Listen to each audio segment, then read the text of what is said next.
Red knew that she should have taken his guns out of the safe when she first thought about it, but now it was too late. Bacon pulled the blue bag off of the bed and opened it. Red stayed in the position that she was in. Bacon reached in and grabbed a stack of money and threw it down by his feet. He reached in and threw another one down. Red knew the band colors that held the money, and he had just dropped 50 G's right in front of her. You know you want this. Now you know what it's like to be broke, huh? Bro. Bacon reached in and dropped more stacks. Red called more. Your available balance is $1. Now you know what it's like to be broke, huh? Rang repeatedly in her head. She stopped when she reached his feet. Bacon reached in his back pocket and pulled out a piece of paper. He looked at Red. Was that bullshit you said to me before? What? He read out loud in a stentorian voice. Dear Bacon, or in your case, should I call you John? This the letter you've been begging for. Well, let's see. It would be virtually impossible for you to kick my ass, seeing as how you will be an old and gray bastard when you come home. Your dick is so little that I can't even believe you wear a size 12 shoe. There goes that man. When I first met you, I sized up real good. I sized you up real good. And I knew the dick was going to be swinging. Boy, was I wrong. I guess that teaches me not to judge a book by its cover, or a dick by its shoe size. I hope with all the free time on your hands, you now realize that I never loved you. As quiet as it was kept, I didn't even like you. Before you got locked up, I couldn't stand the sight of your face. And let's not discuss the sound of your voice. Told you, He skipped down to the next paragraph and read. Your partner stands cum tastes like ice cream in my mouth. He skipped more. I got your loot. You took the case. Now press that bunk and do that motherfucking time. Bacon's hand had begun to crumple the paper as he read. My new man and I, we all the benefits. Get you a boyfriend. Let him suck your dick and leave me the fuck alone. Bacon undid his pants and allowed them to fall to the floor. Stan's cum tastes like ice cream, huh? He grabbed her head and forced it into her crotch. Suck my dick, you dirty bitch. Red instinctively moved her face away, and Bacon knew why. He knew when he placed the call about wanting to see the property a few days ago, Red would jump at the chance to show it. And she did. Because of this, he made sure that he didn't wash his dick after fucking Foxy in her ass about an hour ago. Diablo Bacon. Open up. He sang. Open up. He sang as he waved his flaccid member in front of her. Bite me in your day. He caressed her face with his .357 and kept the barrel of the gun right at her temple. What the fuck am I doing? Red said to herself, got this Nilla's nasty ass dick in my mouth. I need to get out of here. He's gonna kill me. Lord, please help me. Red began to suck Bacon's dick. The more she sucked, the softer it seemed to become. Bacon began grinding his groin into her mouth as he let go of a warm liquid. Yeah, drink it up, bitch. He said as he peed in Red's mouth. Red snatched her head back, but he quickly grabbed his dick and finished the flow trickling on her face. You grimy bastard! What it tastes like? Bacon grinned at her. What it tastes like? It tastes better than Stan? Bacon loved forcing Red into submission. He wanted her to suck his dick again, but he had other business to take care of. Get the fuck up. He yelled at her. Red slowly stood up and he motioned for her to get on the bed. Bacon, I don't want to fuck your piss drinking ass. I want to play a little game with you. Now sit down. He patted the bed next to him. Now sit down. Hesitantly, Red sat down. You heard of the game Russian roulette, right? Red nodded. Well, I got one bullet in here. He waved his .3457 in front of her. And you have some choices to make. Red looked at him and rolled her eyes. Bacon grabbed her hair and jerked her head backward. This game is called life or death. Red peered at him through tear-soaked eyes. My look, I still love you. You sure got a fucked up way of showing it. Red spat. Bacon's hands tightened on her hair. Word on the streets is you was asking about me. Asking about you. Huh? I don't think so. Bacon shook his head. You really think I'm still that same stupid Bacon you knew before he got locked up? Huh? You stole from me when I gave you whatever you wanted. You disrespected my house and let another nigga come over. I should just... Bacon reached toward her throat and wanted to choke the life out of her, but he stopped. I can't blame you, Red, for doing what you did. I mean, I was gone for a while, but you was wifey. I never thought you would fuck me the way you did. But baby, I'm back. He said smoothly. I got more than you could ever want. I don't want you, Bacon. Instantly, Bacon let Red's hair go. He gently turned her face toward him. I can give you the world, Red. Anything you want. It's yours. I have my own. No, you don't. And you know it. Red, just for the record, I know everything.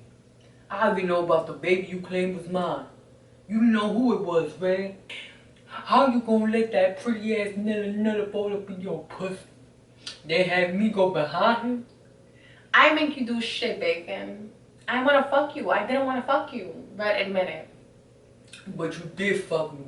And the fucked up thing is, Red, you wanted me to kill someone who killed our baby. Bacon laughed. Wait. And the fucked up thing is, Red, you wanted me to kill someone who killed our baby. Bacon laughed. Our baby. I can't claim it. Well, I don't know if it's mine. So I ain't fucking with nobody over it. Who knows who baby was it? Bacon continued talking. You stole from me. You know what?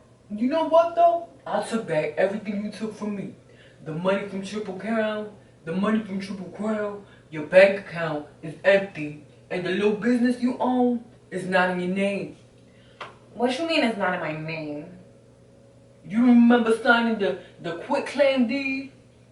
He shoved the papers in Red's face. Same shit you did to me, Red, I did it to you.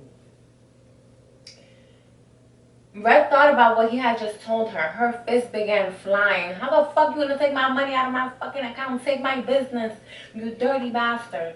Bacon blocked her blows. Now you know what that shit feel like. I had to start from rock bottom all because of you. Now, do you want to know how you can redeem yourself? This will wipe out your debt and will be equal. The prize comes with unlimited money, but it requires loyalty. Loyalty or death? Red, which one do you choose? Fuck you, Bacon. I hope you die, you dirty bastard. I'm 9 to 5, ain't you, Red? Bacon ignored what she had just said. You were made to be wifey. We could go anywhere and get started all over, baby. Just me and you. So, what's it gonna be? Death Bacon cocked the gun. or loyalty? Red paused. She realized Bacon was serious. She gulped a deep swallow of spit before she spoke up in a whisper. Loyalty. Officer Thomas got into his patrol car and decided to go to Q's. He had information for him that he thought would be helpful. Plus, he had a search warrant for the loft. The security camera videotaped the shortcomings, the comings and the goings that night that Zeke was killed. He saw Q enter the building. Then an older woman who Q left with. Not long after the older woman was seen on video, Red appeared. Officer Thomas noticed that Q and the woman left, but then he saw Zeke entering the building as well. According to the tape, approximately 20 minutes passed before Red walked swiftly toward the exit. Q arrived. Then shortly after, the police and then an ambulance. Officer Thomas knew Red was hiding something when she slipped up and mentioned the murder. mentioned murder in connection with Zeke's death. For a man as young as Zeke, without any known medical problems, to die was very suspicious. Now he had proof. Red knew something, but he wasn't prepared for what he had learned. Red and Bacon arrived at the loft within half an hour. With tears in her eyes, she looked at Bacon. Loyalty, remember? He said to her. And everything you possibly want will be yours. I still love you, Red. And on the real, do what I ask, and we can charge it to the game. Not your heart. Feel me? Now come on, let's do the damn thing. Slowly, Red emerged from the car and walked into the building toward the elevators. Bacon followed behind her. He had to make sure that she didn't turn on him. Even though she chose loyalty over death, he wasn't stupid. Red was still a dirty bitch. Red ignored the doorman's greeting as she looked at the two elevator cars in front of her. They both seemed to take their sweet time returning to the main floor. Red stepped on the first one and turned around as the door closed. Bacon slid in right before it closed. Loyalty, Red thought. Q has done so much for me, and I can't forget that. He risked his life for me. If that ain't loyal, I can't say what is. But Bacon, he can give me the life that I want. She looked at Bacon, who was staring at her intensely. The elevator continued to climb, now almost at its destination. Q loves me unconditionally. The ding alerted Red that she finally reached her floor. She stepped off the elevator with Bacon behind her. Walking slowly toward the door of her home, Red decided to do something out of the ordinary. Maybe Q would pick up that something is wrong, Red had hoped. She knocked on the front door and rang the bell. Within minutes, Q opened it. Red walks in. Damn, what you been doing up in here? She asked. It smells like a distillery. I can't believe you do all the shit you done to me, Red. Q slurred, talking with no obvious purpose. What you talking about? The pee test you did, I know all about that. I know how you played Kara and your girl Sasha. You still dirty, Red. Q, you're drunk. Red tried to escort him to the couch. You need to lay down. I don't need to do shit but tell you to leave. He looked closely at her. Get the fuck out of my house. What? You heard what the fuck I said. I said get the fuck out. He pointed toward the door. Look, you're obviously angry for some reason. I'm gonna get some clothes and stay at a friend's for a few days. Friend? You ain't got no friends, Red. Q then mumbled something under his breath that Red couldn't understand. She marched into the bedroom but came back less than a minute. Q, where's my shit? Get out, Red. Where's my shit? Red realized the pungent smell wasn't Q and his drunken state. It was bleach. She ran to the bathroom. You bitch ass motherfucker. How your broke ass gonna fuck my shit up? Easy. I'm just doing what you told me to do in Mexico. You told me to keep the clothes. That they were too much of a reminder of me. So your shit was too much of a reminder for you, so I had to do something with them. Fair enough, isn't it? Q smirked. You broke ass bastard. Broke? That's the second time you call me that, and it'll be your last. See, that's your motherfucking problem. I told you I was getting off the damn streets. I grew up, Red. I was trying to come clean so I could build a better life for the both of us. But nah, you ain't want that. You still on that kitty shit. You know what? Get the fuck out of my house. And my life, Red. Play your childish games for someone who cares. Q turned around and Red reached into her oversized Marc Jacobs bag and pulled out the gun that Bacon had given her. Q loves me unconditionally, she repeated, but will he die for me? Do you love me, Q? Red called out through tears. He didn't answer her. Do you love me, Q? She asked again. I can't love anyone who's as heartless as you. I love you, baby. Do it. A voice urged. Q turned around at the sound of the voice. He saw that it was Bacon. The fuck? As drunk as Q was, he charged at Bacon. The two men began to tussle, knocking over furniture. Without warning, a loud sound rang out. Bacon pulled away from Q and Red watched as Q's body slumped to the floor. Just as she quickly turned to leave the lounge, she turned back and looked at Q. Tears ran down her face as she watched him struggle to breathe. No matter how she truly felt about Q, her back was up against the wall, and she had to make a decision: her life or Q's. She chose to live. I don't know, but we made it through. I hope that for the most part it was engaging.